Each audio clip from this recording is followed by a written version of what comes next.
Hi everyone! So ayan, summertime. Ganito yung mga nangyari nung summer.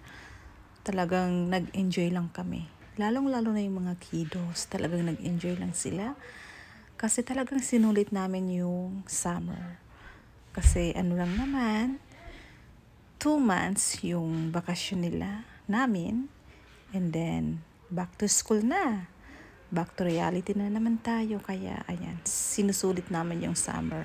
So, maraming ganap nung bakasyon. Talagang nag-enjoy yung mga kiddos. Pasyal dito, pasyal doon. Basta, habang summer talaga, sinusulit ng mga taga-Europe kasi minsanan lang yan. Tsaka yung mga kiddos talaga yung priority. Dapat magbakasyon sila. Dapat may mga activities na ginagawa kapag summer. Ganon dito sa France.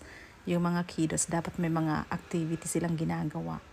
Kasi pag balik nila ng school, tatanungin sila ng teacher nila. Pero ayun, talagang nag-enjoy naman talaga sila yung mga kiddos. Yun yung importante dito. So ayun. Ayan no, tingnan nyo naman si Axel. Grabe yung jump niya. So ayan, nag-ano sila, sagwan.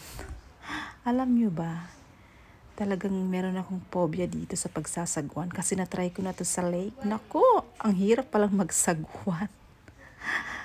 Hindi siya madali.